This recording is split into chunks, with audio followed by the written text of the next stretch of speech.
Hello, welcome everyone. I am Veena Muthuswamy Flock, Education Director at the Zendo Project. Hi, and I'm Simone White, and I'm one of Zendo Project's lead educators and curriculum developers, as well as an experienced Zendo supervisor on site at Burning Man. And off Playa, I'm also a licensed therapist working as a ketamine practitioner in private practice. We created this video as an offering to the community to share simple, practical ways we can use the peer support model to support each other through challenging experiences. Whether someone's navigating a psychedelically altered state or just overwhelmed by the playa, our hope is to help you feel more prepared to meet them with compassion.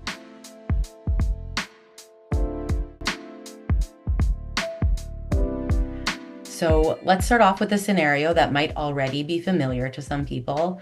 You're at Burning Man, a lot is happening at once, and amidst the beauty and the chaos, a campmate walks in, or you meet someone in the wild having an intense experience. Where do we even start with supporting them? Before we dive into specific techniques, I'd love to just walk you through the four core principles that we use to support space holding for folks who are experiencing challenging or complex states. And we like to say that's for any reason, psychedelic or otherwise. And these four principles are safe space, sitting not guiding, through not down, and difficult is not necessarily bad.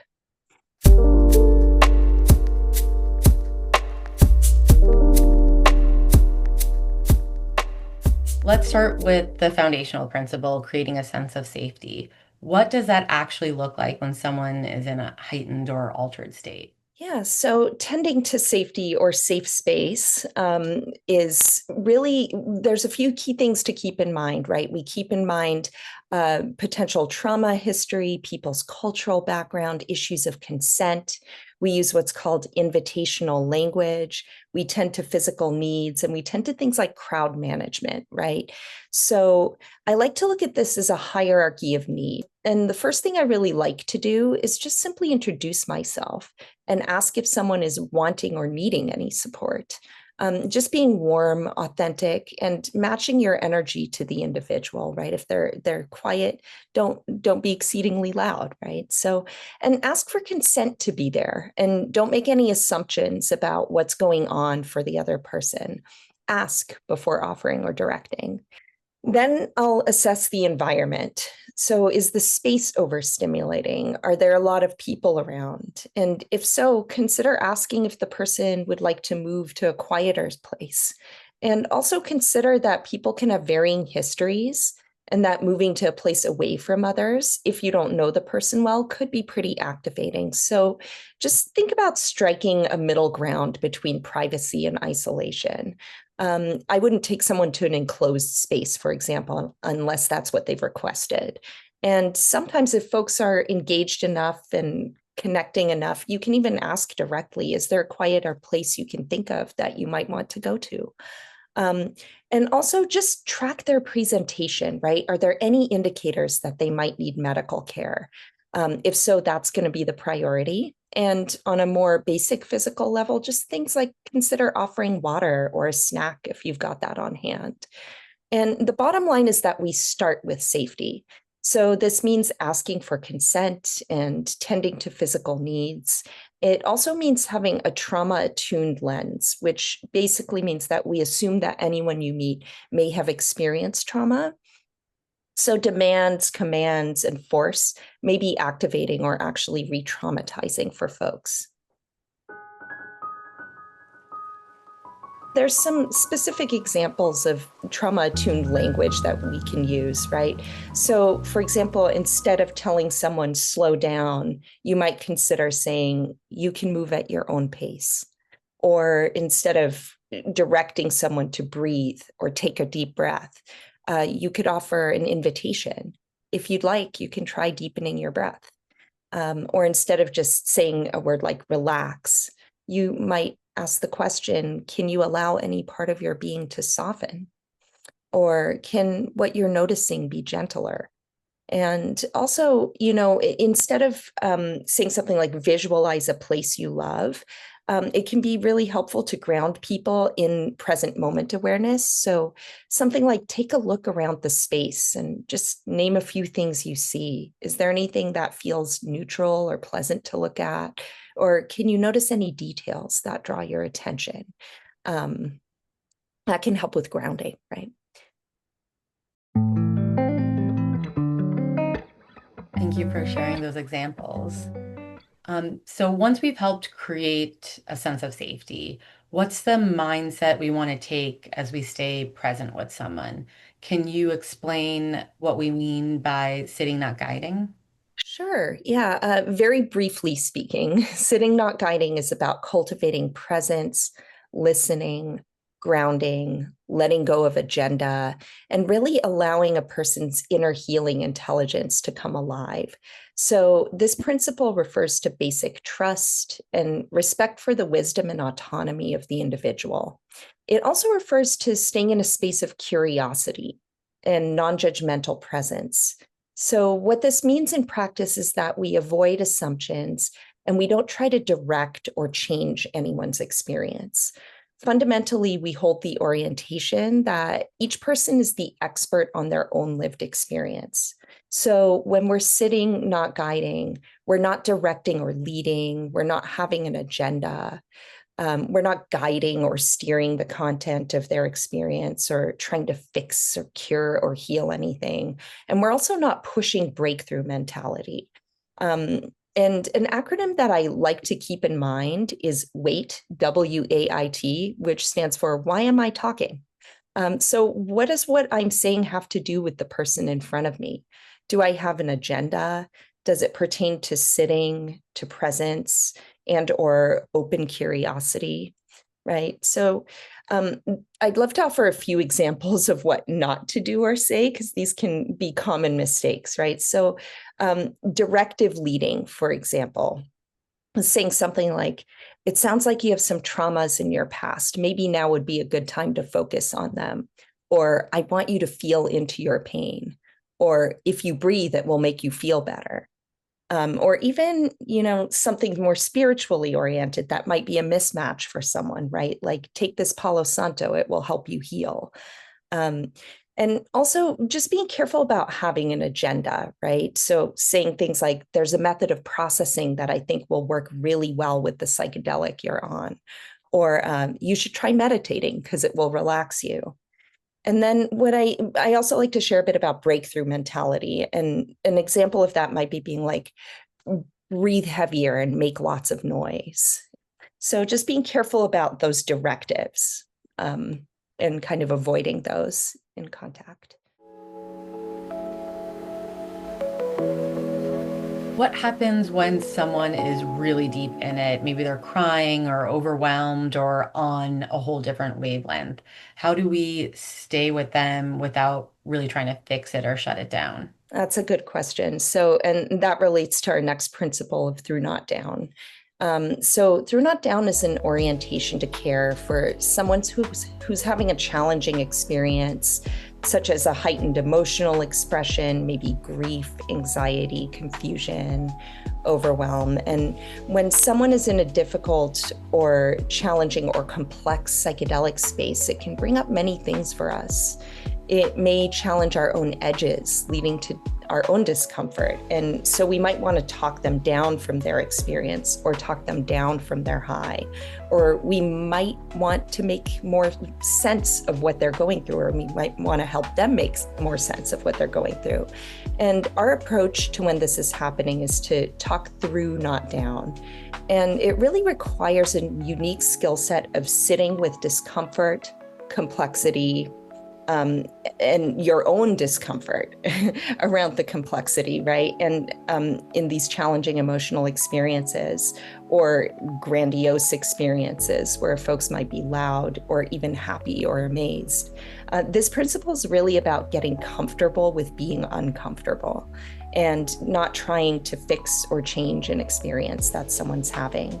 So some basic skills to remember when we practice the principle of through not down are to work with your own projections, right? What you think is going on for someone else, your own fears or discomfort about their experience, really working with that within yourself and just doing your work to trust in the process and trust in their process. And also just develop some skills in helping folks navigate and work through what's organically arising for them. So that might include things like reflective listening or supporting folks in turning towards their experience by inviting curiosity about what's going on for them. And also just having some humility with regards to power dynamics. So letting go of the idea that you know more or you have more skills or you can heal the person you're sitting with. And as a supporting presence in this way, we are not healers. We're peers, we're friends, and we're helpers if they want our help. So also within this, right, just remembering to set clear boundaries with compassion.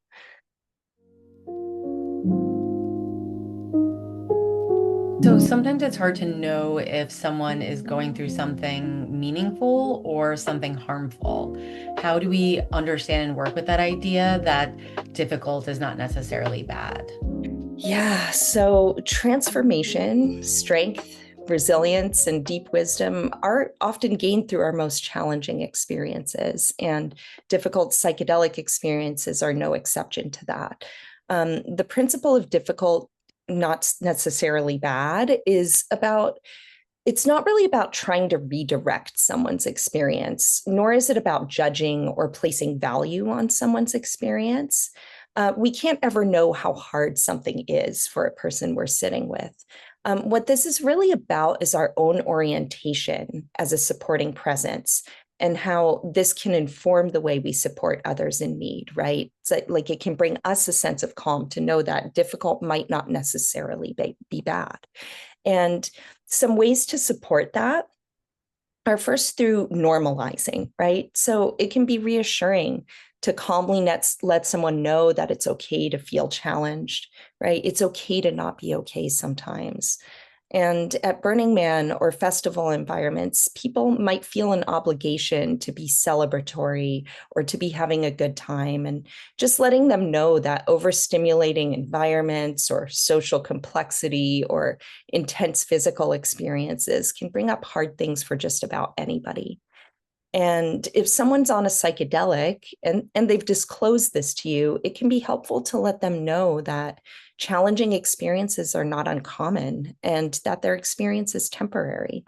And I wouldn't necessarily lead by asking them if they took a drug, because that can bring up fear or be interpreted as judgmental. It's best to really build some rapport before asking a question like that. But when appropriate, you can certainly let folks know that being on psychedelics or other drugs can make things feel particularly intense at times. And also, I like to reiterate this idea of validating feelings, reflecting feelings, right? And listening to the story they're telling. Reflecting feelings is really one of the easiest ways to support someone in feeling seen and heard. And that's particularly true when they're overwhelmed. It's a way to ground the experience in a shared sense of understanding, even when everything else might feel overwhelming or insurmountable. So just letting someone know you're empathically connected with them without judgment can build trust and also help them feel like their experience is okay. And you don't need to believe everything about someone's story to reflect what you hear them say about how they feel. And, just circling back again to this idea of encouraging curiosity in the experience. If a person is engaging verbally, you can make contact with the challenge they're facing by, again, using reflective language. So basically, what you choose to say to the person about their experience should come from their own words. And also asking questions, staying curious yourself is a way to inspire somebody else's own curiosity. And just tune into their availability for this type of work. Remember, if you and this person aren't connected for any reason, whether that's lack of rapport, their capacity, mental state, etc., intervening in their experience is not going to be appropriate or effective. So read the room with that kind of intervention, right? And I really want to emphasize curiosity, right? This idea of curiosity about the experience rather than directly telling someone that the possible distress they're in might be a growth opportunity. That could really easily land as a misattuned kind of spiritual bypass. I know that I felt put off by people telling me to see the lessons when I'm in the middle of a crisis. And just remember that traumatic trips or experiences while on psychedelics are possible.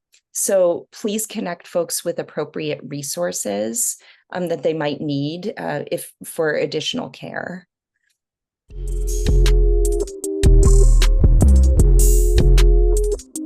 Before we close, I just want to touch on the importance of caring for ourselves too. Supporting someone in a vulnerable moment can take a toll. So what do you want folks to remember about setting boundaries and resourcing themselves? Yeah, another great question. So providing care and support for people who are having challenging or complex experiences really asks a lot of us. And for this reason, we really emphasize self-care, self-tracking, and self-resourcing. And what this means is that we invite you to check in with yourself. Are you well rested, hydrated, fed enough to take care of somebody else? And have you checked in with your body, your mind, and your emotions to see how you're doing before going into a support role? That can compromise our ability to show up the way that we want to. And if for any reason you do feel depleted or under-resourced, I just want to emphasize it does not mean that you're failing, right? It just means that you might need to ask for help. And remember, there are great resources at Burning Man. Connect with other peers, with rangers, with Zendo, the medical team or crisis intervention teams as appropriate if you need assistance. And sometimes the most competent thing you can do is admit that you're in over your head. And that's okay. Simone, thank you so much for sharing, for walking us through the 4 principles. I also just want to wish everyone out there a beautiful time on the playa. Yeah, have fun, everybody.